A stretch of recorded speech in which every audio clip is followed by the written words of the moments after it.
One of the most common pieces of advice that gets thrown around, especially for new producers, is that you don't need any fancy VSTs or equipment to make music. And whilst that is 100% true, and there's been some incredible music made using just phones, tablets, some basic software without anything fancy. However, I think that's a bit of an oversimplification, and there are some tools that can make your life so much easier as a music producer. And when you're in a position to start investing more in your music because maybe you started earning some money from it, or you're just looking to take it more seriously, there are some top plugins that I would highly recommend you checking out to improve your mixing and mastering game dramatically. These are things that can improve the quality and the speed of your work, which is highly important when you're new to music production. If you're spending too long on the technical side of things when making tracks, you can just often get ear fatigue or just get bored of what you're making and just never end up finishing it. So speed is a big thing, especially when it comes with the quality that these plugins and tools have to offer. So in this video, I'll be breaking down 6 VSTs and tools that I'll be investing in if I had to start again. These are things that help dramatically with mixing and mastering. It's not going to be instruments, but it's going to be tools to help you produce more music. Plus, there's going to be an opportunity for you to win one of these 6 things for free. So stick around to the end of the video to see how to enter that competition. So yeah, I'm going to kick things off by talking about tool number 1. So the first tool that I want to talk about is a VST that I've had for a good few months, and it's been a great time saver and a great tool to improve the quality of my mixes. With a lot of these things we're going to talk about, you can get similar results with stock plugins if you know what you're doing, but generally it's going to be easier to do it using these tools that I'm going to talk about, and you're probably going to get a better result, which is easier to tweak and change. So the VST I'm talking about here is Track Spacer by Waves Factory. So it's a tool that allows you to duck out certain frequencies of a sound to make space for another sound. So it's got quite a simple interface. You can change the amount.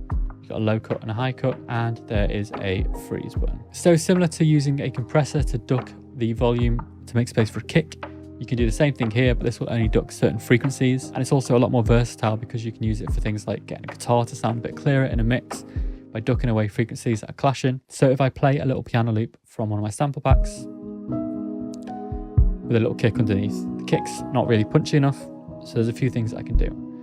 First thing I'm going to do is do a side chain with a glue compressor. You can hear it ducking out,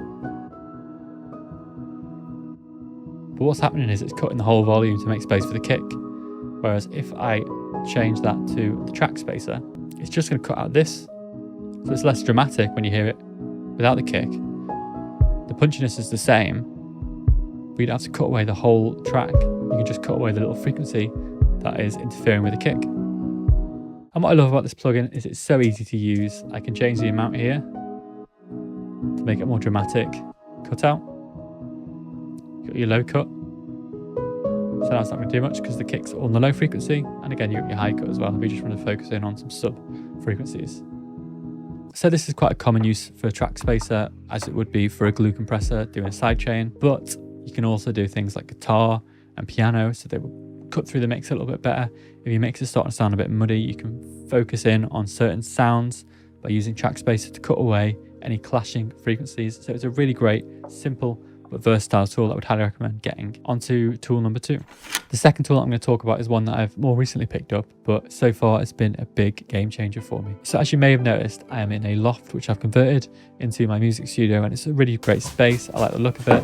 It's got all the stuff that I need in. It's been great for my workflow, but there are some inherent issues, and that is the acoustics. It's quite a small room, so for that reason I've had to put my desk right against the back wall, which to start off with is not great for acoustics. So I've tried to combat that by having a lot of soft furnishings, acoustic panels throughout the room. I've got the acoustic panels on the back wall and the foam tiles on the sides, and bass traps and so on behind the speakers. However, it's still not ideal, which is why a lot of the mixing I do is in my headphones. So this tool is a game changer because it calibrates your monitors to your room and your studio, and it gives you the flattest response possible. So if you've not guessed it already, this is Sonar ID or SonarWorks referencing, but they've basically got 2 plugins. So one is going to change the response of your headphones, and the other one is going to adjust the speakers to the room. So the process of doing this was quite interesting. You have to buy their specially designed microphone, download all the software, register, and then you're going to start taking some recordings of your room with the microphone that they provided. So these recordings will be in front of the mic, around where your head position is, and then at just different random points throughout the room. So this is me taking some of the measurements for a sort of recalibration for this video, and you can see I've got to walk around and let the microphone pick up these strange noises, and then from there it can adjust the frequency response to your room. So this is the VST in my DAW.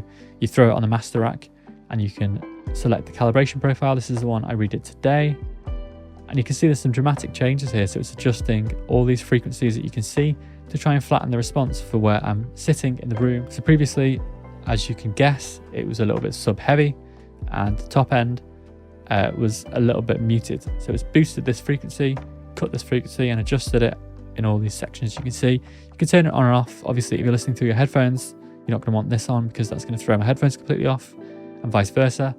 You could throw the headphone one and the speaker one on here, but I've mostly been using the speaker one. Just flattens it out a little bit more so you can use your monitors more and less of your headphones, which is always great for ear fatigue. So yeah, Sonar works. So the third tool that I want to talk about is one that if you've seen any of my videos, you'll likely have heard me talk about it already. And that is the legendary Soothe 2, which for me, if I was to pick a number one, it would definitely be this plugin. It's enabled me to improve my mixes dramatically. So this is the interface of Soothe 2. And effectively what it can do is cut out resonant frequencies or undesirable frequencies in a mix to great accuracy in a way that you'd struggle to do with, for example, a sort of more traditional approach, which would be using a multiband compressor. So multiband compressor, you can hone in on different frequencies and compress just those frequencies. But with this, not only is it much easier to use, but you can hone in on so many more points in the same plugin effortlessly. So I'm just going to play an unmastered track to demo this. You might recognize it from an older video. What I want to do is hone in on the bass frequencies and cut some of the resonance out there. So I get one of these points and I'll hone in on the frequency that I want to get rid of, which you can see it's starting to cut away. Now, the height of this depends on how dramatic the cut will be. You can see there the sensitivity is changing, which is just changing the height there. I can also get this going if I want to make sure that the higher frequencies aren't affected, which they aren't really being anyway, but just to make sure here. And then I've got the option to increase the depth of the cut or decrease it. I can change the sharpness, which will change the sort of profile. You can see the more sharp cuts. If you reduce it, they become more sort of rounded and general.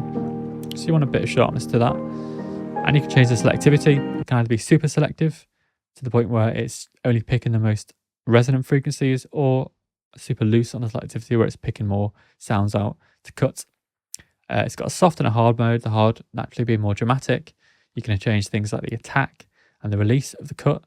You can change the quality. It's also got a sidechain mode, which is very similar to that of Trackspacer, where it cuts out certain frequencies to make way for another audio file. However, I would say this is a lot more CPU intensive. So whereas I put Trackspacer on while I'm working on the track just to clean it up while I'm still recording stuff, this I wouldn't use until the very last stage of mixing. You've got a section as well where you can listen to what you're cutting. If you want to be more accurate. You can get some cool effects just using the listening mode, actually. If you want to mess about with some sound design with it, it's got the option of doing that too. There are all sorts of presets, but I generally don't use them. I just recommend getting used to the interface because it's so easy to use and adjust to your specific needs. So Soothe 2 is a huge recommendation that I would probably get above everything else. So yeah, that's number 3. So on to tool number 4, which is a decent pair of open back headphones. Now these are probably the most expensive item on the list. These are the DT 1990 Pros by Beyerdynamic, and I absolutely love these headphones. They're really comfortable, they've got a great sound response, and I can wear them for hours mixing without getting the ear fatigue that I would get with my closed back headphones or my wireless headphones or any of the other headphones that I use. Now, whilst this is the most expensive thing on the list, if you're looking to make this your career or if it's something that you want to make money from, I'd recommend that you look at investments not only on sort of how much use they could be to your music production, but also how much of an investment is it, what's its resale value, and how much of a risk is buying this product. So what I mean by that is buying these headphones for $400 might be the most expensive, but if you buy, for example, a $100 plugin, which is a quarter of this price, you're never going to be able to sell that on. So if you don't like it, it's just a complete waste of money. Whereas if you buy a pair of headphones that you don't like, often, especially if it's a desirable brand, you can just sell them on sometimes for a very little loss. And often I've bought things secondhand that I've actually ended up making zero loss or even a profit on when I resell them later down the line. So it's really good to think of it as an investment in that sense, as well as how useful it's going to be to your music production. But regardless of that, I would recommend buying an open back pair of headphones. I had the 990s before this, which are their budget range. I think they're more like $100 to $150, and they were also great. The fact that they're open back just makes such a difference. If you've got sort of a generally quiet place to work, then I would hugely recommend getting an open back pair of headphones. For me personally, I get a lot of ear fatigue if I'm using the DT770s or the wireless headphones that I've got. because they're closed back and there's more pressure on your ears and it's just not as comfortable.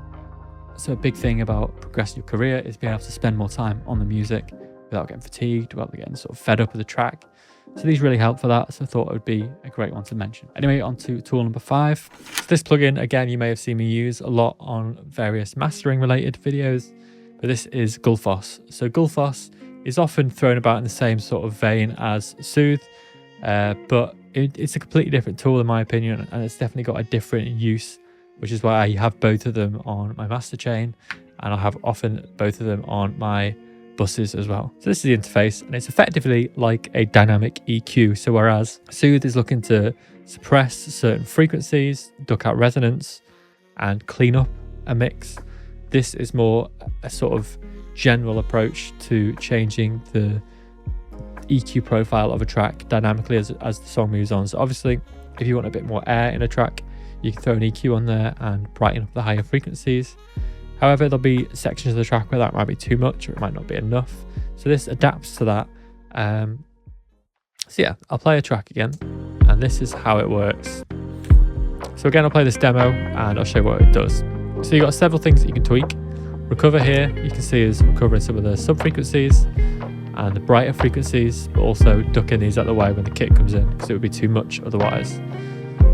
You've got Tame, which again is looking to tame some of the lower resonance and alternatively boost the highs, because a lot of these tracks for lo-fi anyway are quite flat in the higher sort of frequency range, so often that's what they'll be focusing on. You've also got a Brighten and a Bias, and these work depending on what you've done here.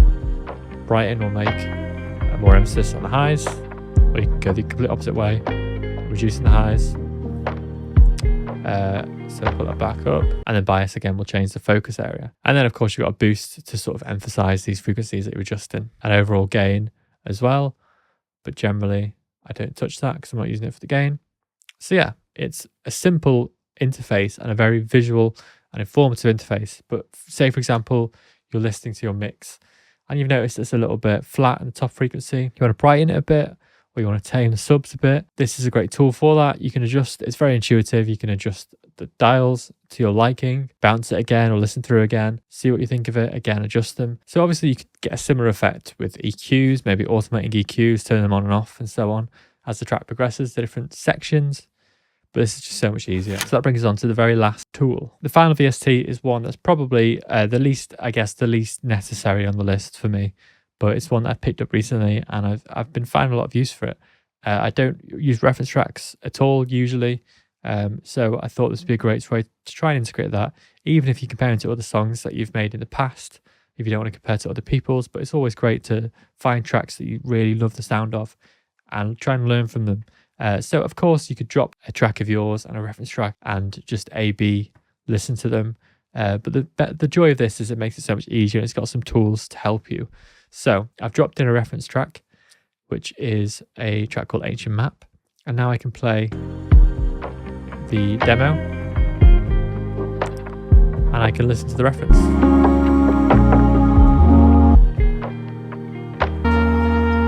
Now the demo is, or the reference is quite a bit louder, so I can level match easily. So now they're the same volume because one is mastered and one isn't. It can show you peaks, integrated lufs, the reference and the original. And you can see the general sort of EQ profile as well down here.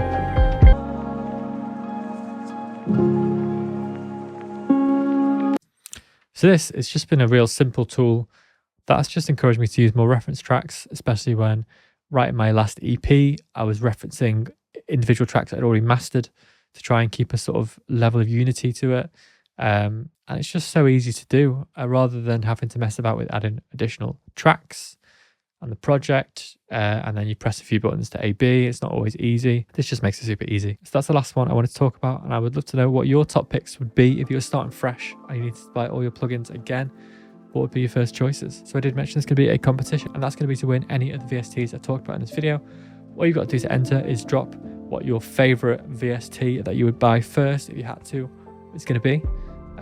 Also like the video and be a subscriber of the channel to be eligible to enter. And then as soon as we hit 400 likes on this video, I'll be giving away one of these for free to someone at random. But yeah, that's everything. I hope you enjoyed the video, and I will catch you next time.